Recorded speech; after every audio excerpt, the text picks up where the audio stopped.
So the final match for the Springboks is upon us. They will be taking on England this weekend in the final November international clash. Now, coming off a big win up against the Italians, the Springboks, they'll have their tails high. They'll be excited for this contest. Some big selections just around the corner with a few big names missing from the Springboks side due to other team commitments. But with me for this selection video, it is going to be Rugbyitch. We will be predicting our Springboks side to take on the English. Mate, you must be happy with the way that they played up against the Italians, although a close first half.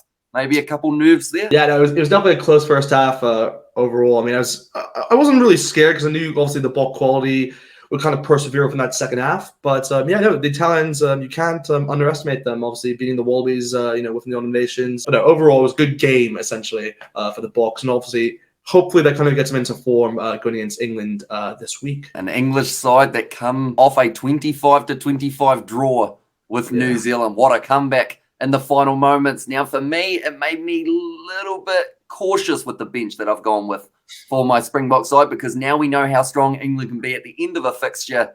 Maybe the Springboks do have to adjust accordingly. But nonetheless, jumping straight into it, your front row, who have you got as 1, 2, and 3? Yeah, so this was pretty simple for me, actually, because I thought they actually did brilliant on the day against Italy, and I'm actually going to go with the exact same front row that they actually chose, and it's actually the one I predicted as well for the game. So I've actually gone with Oxenche at number 1, I've gone with Bongi Imanombi at number 2, and I've gone with Frans Malherbe at number 3. So, yeah, pretty standard front row, but should do the job against the English. Righty, and just like yourself, I've actually gone with the exact same thing. Oxenche as my number 1, Bongi Imanombi as 2, Frans Malherbe at number 3. Now, I have to say, Bongi Imanombi, he needs a huge amount of credit because he's doing double the work of every other player out there on the field, not just as either hooker, but he's also the referee. So he has to make sure that he's getting all those calls right alongside all of his rugby player duties as well. But now looking through at the locks, I assume we've both got a little bit of a change here. They didn't have Eben Etzebeth in the starting lineup last week. This week, I have put him straight back in as my number 4. Number 5, this was the position I was most unsure of in the whole starting lineup and reserves, to be fair. I went Franco Mostert in the end. I was thinking about going Marvin Oree. Could have had Mostert as my number 7, but I've got someone pretty capable at 7 to take over that position. But I feel they need 2 very strong locks. They're going to be going more than likely up against Mara Itoje if he's not injured, and also Johnny Hill. They need a lot of structure and a lot of, I guess you could say, certainty at line-out time, which is why you need Etzebeth and Mostert both in that starting lineup. Yeah, no, totally agree with you. I've gone the exact same team as you, with Eben Etzebeth at number 4, as well as Franco Mostert at number 5. It wasn't really a tricky decision, in my opinion, in terms of putting Mostert there. Again, it was really more Etzebeth, like you said, obviously just kind of getting him the start once more against the English, and like you said, against the likes of Itoje and Hill, and obviously maybe even like Stewart coming off the bench as well. It's definitely a challenge in terms of that locking department. So yeah, no, hopefully they can get the job done, but yeah, we'll have to wait and see. Righty, so now we move on to our loose forward trio. Now we knew that Jesper Wiese was going to be missing from this loose forward trio. Also last week, or the week prior, losing Peter Steph-Toy. Starting to have a couple more gaps opening up in that loose forward trio. So for yourself, how have you filled those gaps? Who have you got in there? Yeah, so I've gone with only really one change. From my prediction last week, I had gone with Khaleesi, of course, number 6. I mean, that's kind of an unwritten rule there to not get him out of the side, similar to maybe like Artis Villa, really. You don't really take him out of the side. So I've gone with Khaleesi there, number 6. Number 7, however, though, I actually have gone with Quagga Smith here. So Quagga Smith is in my 7 spots. I did put him here last week, and yeah, I thought he was pretty impressive throughout the game. Again, I know obviously it was Franco Mostert who did play at 7 against Italy, but still I think Quagga Smith has obviously has played there in the past, and obviously has the ability to kind of I guess rock your world essentially against the English. So hoping he does the job there. But for number 8, this is where the big name really for me is, because of course we don't have Jesper Wiese available obviously in terms of our thinking. So I've actually gone with a bold claim here, and I've actually gone with Alan Roos to get a start here against the English, which is me even saying that I'm a bit like nervous even saying that. But look, there wasn't really much depth, I'd say, in terms of the number 8 position. I mean, I know obviously you can go to the likes of maybe like Marco van Staden, obviously, who's been called up now. But I want to give it to Lewis. He's been brilliant, obviously, for the Stormers without the URC. And I feel like this is a good opportunity maybe for him to get a full, maybe 80 minutes under his belt. So hopefully he can get that done, because I know obviously he was only really introduced at 7 in the Italy game, not as, I think only within the second half, if I'm not mistaken. But yeah, that's what I've gone with for the loose forward trio there. I think you must have shared your document with me because I got the same. No. Sia Khaleesi We've number got the same 6, forward Quagga pack. Smith as number 7. See, for me, it was either Smith at number 7 or maybe Mostert, and then you could have had maybe Exactly. Marvin O'Ree at 5. But I felt last week's game up against Italy, Marvin O'Ree, he's a good player, but I don't know whether or not he is quite bot quality at line-out time yet. I agree. That doesn't mean that he can't get there, but just for now, I don't know whether or not he's quite taken it to that next level. And then number 8, Ivan Ruiz, he's there. He came off the bench, got 20 minutes at the end of the Italian game, looked pretty strong. Quagga Smith also, anytime that man's come off the bench this year, he's almost scored a try. He has been absolutely sensational. Hope he can do the same in the starting lineup. And yeah, would be a very solid 4-pack if they went with what we went in our Springbok prediction. But now moving on to the back line, we're also going to have a few changes in this department. Andre Esterhuizen not available. Cheslin Colby, another player missing. Cobus Reinach, we're not going to have him off our bench this week. So for me, at number 9, I have stuck with Faf de Klerk. I feel like that is a good option to have that structure. He actually had a pretty solid game up against Italy as well, I thought. Yeah, great. So I am going to leave him there. Then at number 10, I'm making a bold change. And the reason I'm doing so is because they've no longer got Cheslin Colby as their goal kicker. Yeah. You've got to remember that. So for some reason, they don't want Damien Valimza to be taking those kicks. Which I don't understand. Yeah. Means they need a kicker. And for me, I've put Marnie Lebok as my number 10. He came off the bench. Okay. He was solid. He was getting the kicks over, including that first one that he absolutely nailed from the touchline. Wow. So I've gone Marnie Lebok as my goal kicker because other than him, you know, there's not really too many other options that they'd be willing to give that goal kicking tee to. I'm just trying to think in terms of your whole team. Where can Williamson play? Like, I mean, the only two positions I think he'll play in that is either 12 or maybe 15. Because he can't play at 12, kind of similar to what what England does with Owen Farrell and what Jordy Baird's obviously recently was doing for the All Blacks. But yeah, we'll get to that when you maybe make your call there. But yeah, for me, I mean, I went really with the standard duos at least within these two. I'm going with Faf de Klerk, obviously. Like you said, a good gimme against Italy, but this is where I have come with Damien Williamson at number 10. I have stuck with him there. I know, obviously, they are losing, their kicking abilities with Cheslin Colby, but hey, I mean, they do have Faf de Klerk. Obviously, he did a very good kick of his if he is solo against France. Just showed it up, and all the French fans were just like, who is this guy? He can literally do everything. So I think Faf de Klerk maybe on kicking duties within my team. We'll see if that pays off or not, but yeah, that's my 9-10 combination there. Right, so now we move on to the midfield combination. Like I mentioned, no Andre Esterhuizen, who was playing 12, which means really, in a way, if you've got your Damien de Allende option of transitioning back, it means we've got an open spot at outside centre. Who have you got as that midfield combination this week? Yeah, so I've gone with Damien de Allende at number 12. So I have shifted back towards the 12, like you said. But for number 13, however, as you mentioned, obviously, Este is not available. This is where I've gone with Jesse Klill to start. Again, a very, I'm not going to say it's a basic, but a very kind of secure and kind of safe combination, in my opinion, in terms of what you kind of go with against the English. Because you have to go with the best, in my opinion. Obviously, you have to obviously respect, the English. And, after what they did against the All Blacks and getting that comeback, or not winning it, but obviously coming back into the game, you have to definitely respect that. And their center combination is very good, obviously, because they can also go with Farrell and Tulangi, or even bring on Slade, which they did. So they have a lot of options from that area as well. So yeah, I feel Damien de Allende and Jesse Klill should be the best ones that maybe counteract that the combinations they have. Well, I don't even have to look down here because I know that's exactly what I've got. I've got Damien de Allende at number 12, Jesse Kriel number 13. I'm wondering how it's going to go with Kriel returning into the side because they won't have Cheslin Colby there anymore. Although maybe last time Kriel was playing, if I'm not wrong, Colby might have been fullback. That's what I was going to say. I think Colby, because I think, when was Damien de Allende clear? I think that was the first game, actually. And then they might have gone with it as well in the French game, did they? I think they did. That's what I'm trying to say. I think they have played actually recently together. It's just that it's one of those where with Colby obviously out, it kind of changes the way and how the Boks will obviously play within the back line. So yeah, no, totally agree with that point.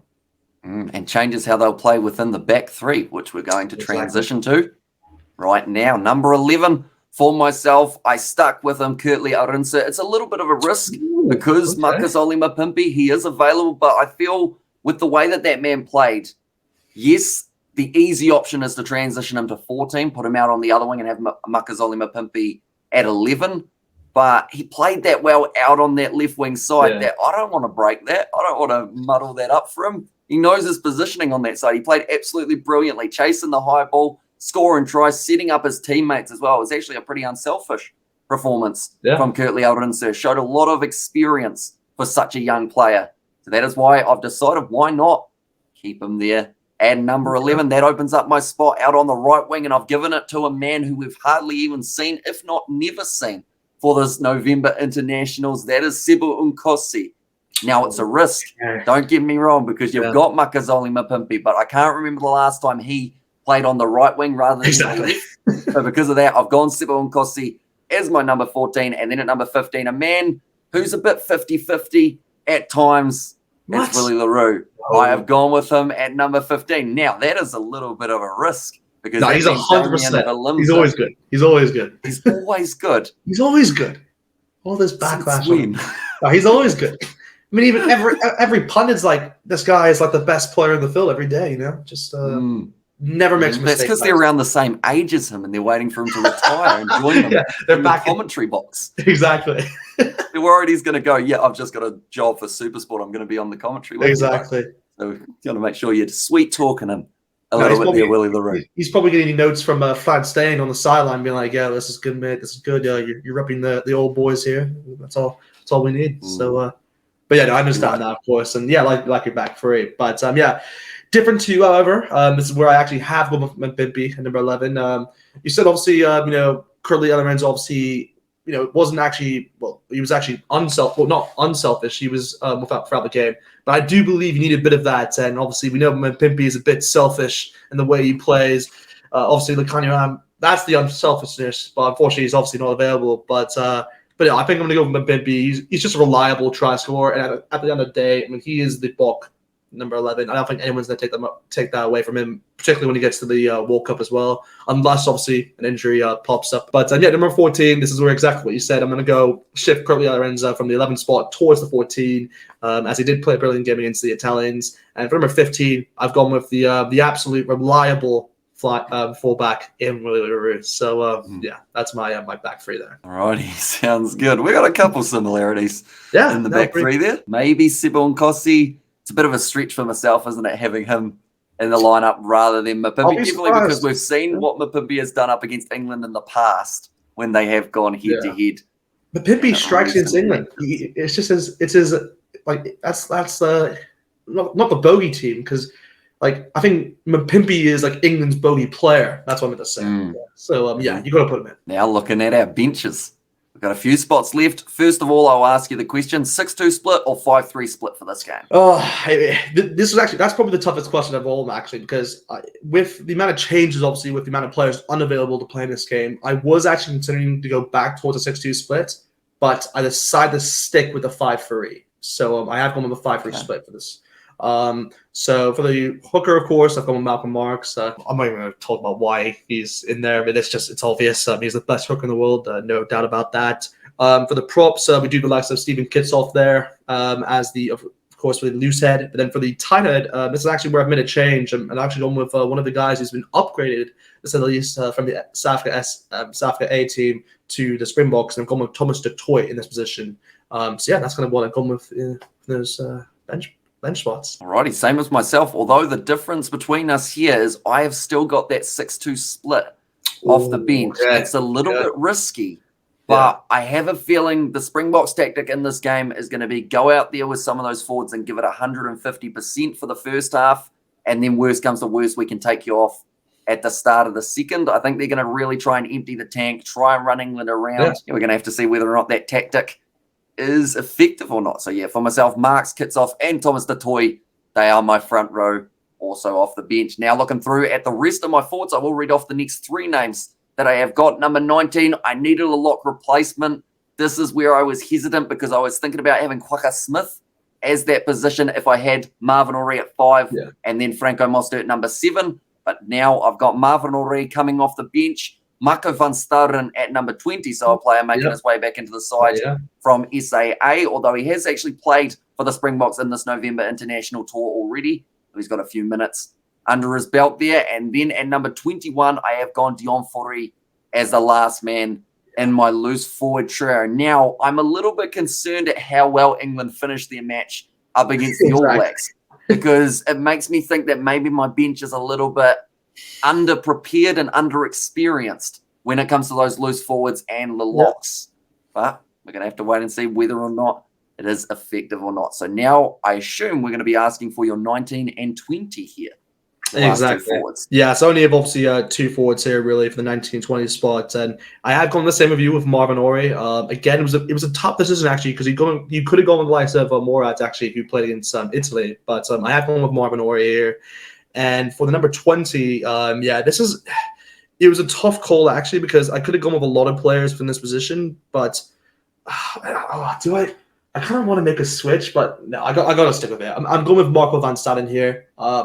I was considering like other players here, but it would mean that I'd have to switch from a 5-3 split to a 6-2. But I'm going to stick with a 5-3. So I'm going to go with Marco van Staden there. But yeah, hopefully they get the job done. I mean, I'm a bit cautious to MSU because, again, the Boks don't have as many forwards to rely on as they normally would.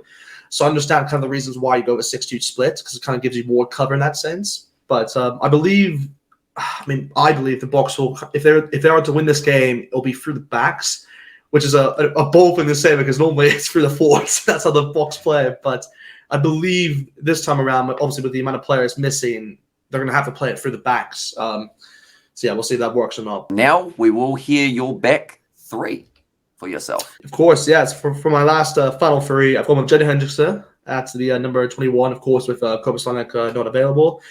For number 22, this is where I've gone with Manny Libok, and kind of give you kind of a bit of a cover in terms of the kicking, obviously. And if you want, you can obviously switch Demi Williams to the 12 or maybe to the 15 if needed. And then for the number 23, this is where I've gone with Sebu Nkosi. So yeah, it kind of gives you that cover in terms of that winger spot overall. So yeah, that's it with my Bok team. Because he's actually a player that both of us have selected off our bench or in the starting lineup very often. Sebu Nkosi, but never happens. He hasn't had the opportunity. They always leave him out.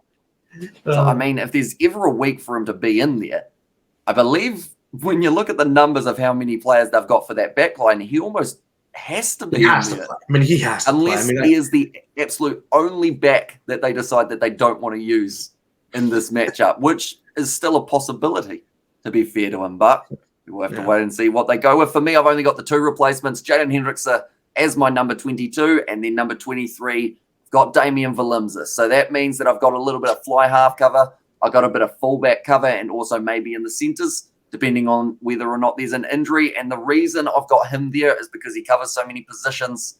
And since I've gone with that 6-2 split, I do need a little bit of versatility there just in case someone does end up getting injured. But nonetheless, kind of similar sides between us there. I think the fact that we had the complete same 4-pack makes me hopeful that that is what the Springboks will do. But as we've learned from our past videos, if we have the exact same, it means they'll probably have about 3 or 4 changes from that. So we'll see how we go. Hopefully we get about 50% of the side right. And hopefully it is a very good game between South Africa and the English. But nonetheless, thank you all very much for tuning into this prediction video. Do let us know your Springboks starting lineup and reserves in the comments down below. They will be announcing their side relatively early in the week, the Springboks, as they always do. And we will be letting you know exactly who is in the side when it is announced. But a big thank you once again to Rugbyitch coming on the channel. You can find his link in the description down below for his channel. But thank you all very much for tuning in, and we'll see you all for the next one.